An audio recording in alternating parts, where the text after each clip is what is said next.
जो स्थितियां इस वक्त देखने को मिल रही हैं वो यही इशारा करती हैं कि मोहम्मद यूनुस जो हैं वो सत्ता छोड़ने को राजी नहीं हो रहे हैं। मैं अपने दोनों मेहमानों से और अपने सहयोगी रैनिक से इस बीच रिक्वेस्ट करूंगा कि आप तीनों मेरे साथ बने रहें और अब बात करेंगे चटगांव बनेगा बांग्लादेश का बलूचिस्तान।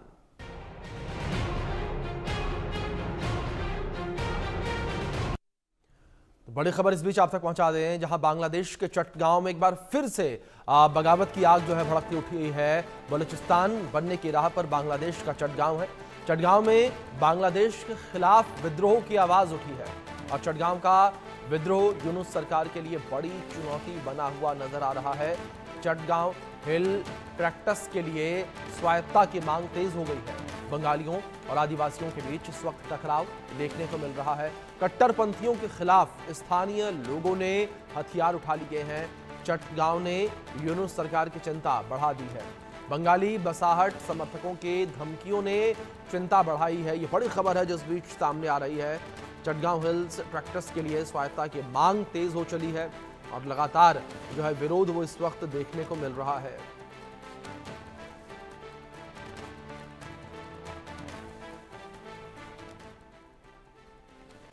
यूनुस सरकार की नई मुसीबत चटगांव, उसको लेकर बात करेंगे। बलूचिस्तान की राह पर बांग्लादेश का चटगांव इस वक्त चलता हुआ नजर आ रहा है। चटगांव ने यूनुस सरकार की चिंता बढ़ा दी है। बंगाली बसाहट समर्थकों की धमकियों ने चिंता को और ज्यादा बढ़ाया है। बंगालियों और आदिवासियों के बीच यहां टकराव देखने को मिल रहा है। चटगांव के लिए स्वायत्तता की मांग भी तेज हो चली है और चटगांव में हिंदुओं पर हमले भी तेज हो गए हैं। आदिवासियों के खिलाफ उग्र बयानों ने हालात को तनावपूर्ण बनाया है। बलूचिस्तान की तरह ही चटगांव भी अलगाववादी रुख अपना रहा है। चटगांव बांग्लादेश के लिए नया बलूचिस्तान बनता हुआ नजर आ रहा है। CHT में उभरती आवाज अब ढाका की सत्ता के लिए बड़ी चुनौती बनी हुई है। और सबसे पहले रुक करेंगे हमारे सहयोगी रैनिक का। रैनिक, सबसे पहले मैं आपसे अपडेट्स इस पूरे मामले पर चाहूंगा कि क्या इन्फॉर्मेशंस आपको मिल पा रही हैं, किस तरीके से चटगांव में स्थिति बनी हुई है और आखिर ऐसी क्या वजह है कि चटगांव को बलूचिस्तान से कंपेयर किया जा रहा है?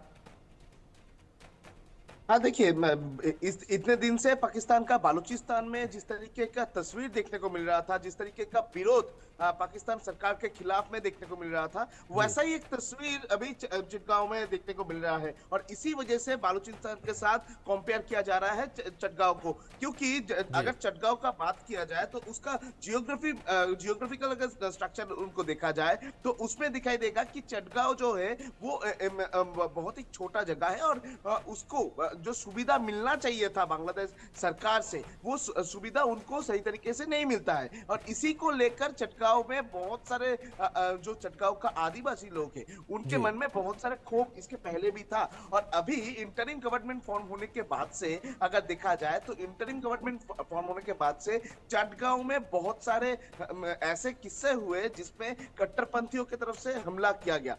अगर देखेंगे तो अगस्त महीना, नवंबर महीना, दिसंबर महीना, ये तीनों महीने का अगर बात किया जाए तो इस तीनों महीने में चटगांव में बहुत सारे ऐसा एरिया है जिस एरिया में जो हिंदू परिवार है उस हिंदू परिवार के ऊपर हमला किया गया था। जो महिला है, महिला का सुरक्षा को लेकर सवाल पैदा हुआ था। ये 3 महीने में, दिसंबर महीने का अगर बात किया जाए तो दिसंबर महीने में एक तस्वीर सामने आया था, वो भी चटगांव से है, कि मुक्ति योद्धा जो है 1971 वार का जो मुक्ति योद्धा, उनके ऊपर भी कट्टरपंथियों का जो राज वो देखने को मिला था। कट्टरपंथियों की तरफ से उनको घर से निकालकर उनको बिल्कुल अनेक ऐसी घटनाएं बांग्लादेश में इस वक्त आम हो चली हैं। और अगर बांग्लादेश की जो अंतरिम सरकार है उसको लेकर बात की जाए तो अंतरिम सरकार मूक दर्शक बनी हुई है। संजीव जी, मैं आपका रुख करूंगा। अगर बात चटगांव को लेकर की जाए, संजीव जी, आप जो चटगांव की स्थिति उसे किस तरीके से देखते हैं? क्या आपको लगता है कि जिस तरीके से बलूचिस्तान से चटगांव को कंपेयर किया जा रहा है, क्या वैसी स्थितियां, उस तरह का आक्रोश, उस तरह की आजादी की लड़ाई चटगांव में देखने को मिल रही है? देखिए, बांग्लादेश के जो मोहम्मद यूनुस के नेतृत्व की ये जो अंतरिम सरकार है, वो जिस तरीके से अपने जो भी उसकी कार्यशैली है, उससे ऐसी जो टेंडेंसीज बांग्लादेश के अंदर भी और अधिक बढ़ सकती हैं। वो ऐसे जो कट्टरपंथी तत्वों को सपोर्ट देने का जो कार्य कर रहे हैं, कट्टरपंथियों के इशारों पर कार्य कर रहे हैं। पाकिस्तान की खुफिया एजेंसी आईएसआई और वहाँ का पाकिस्तान का जो डीप स्टेट है, वो जिस तरीके से पूरे बांग्लादेश की स्थितियों में अपना इंटरवेंशन बढ़ा रहा है, उस वजह से मेरा ऐसा मानना है कि चटगांव ट्रैक हिल्स के जो इलाके हैं, वहाँ पर लोगों के अंदर जाहिर है कि उनकी जब मांगे और उनकी जो अपनी बेसिक जो जरूरतें हैं वो पूरी नहीं होंगी, तो ये प्रवृत्तियां और बढ़ेंगी। और वहाँ पर इस तरीके का जो मिस गवर्नेंस है, उसकी वजह से एक अलगाववादी जो वहाँ की जो मांग है वो तेज हो सकती है। और इसके लिए जो वर्तमान का वहाँ का डिस्पेंसेशन है जो बांग्लादेश का, वो उसमें जो आग में घी डालने का ही कार्य कर रहा है। और ये बात स्पष्ट रूप से दिखती है कि जो बांग्लादेश में जो वर्तमान की जो सरकार है, वो उसका जो चरित्र है संदिग्ध है, जैसे कि मैंने कहा, और वहाँ के लोगों के सेंटिमेंट्स को वो नहीं समझ पा रही है, लोगों का रिप्रेजेंटेशन नहीं करती है। ये गैर निर्वाचित सरकार है और ये लगातार अनेक बहानों के माध्यमों से जो इलेक्शंस को टालने का ही कार्य कर रही है। तो बांग्लादेश की सबसे बड़ी आवश्यकता ये है कि वहाँ पर तुरंत इलेक्शंस कराए जाए और वहाँ पर जनता के द्वारा चुनी गई जो सरकार है, जो भी वहाँ की जनता वहाँ पे लीडर्स को चुने, वो एक निर्णय ले। लेकिन संजीव जी, सरकार तो पहले भी जनता ने चुनी थी, सरकार लगातार चल रही थी, लेकिन उसके बाद भी ऐसी स्थितियां उभर आई। एक बार मैं देवनाथ जी से रुक करता हूं। देवनाथ जी, अगर सुरक्षा मानकों को लेकर बात की जाए तो चटगांव को अगर मैं देखूं तो चटगांव जो है वो भारत के साथ भी अपनी सीमाओं को शेयर करता है। त्रिपुरा से सीमाएं लगती हैं चटगांव की।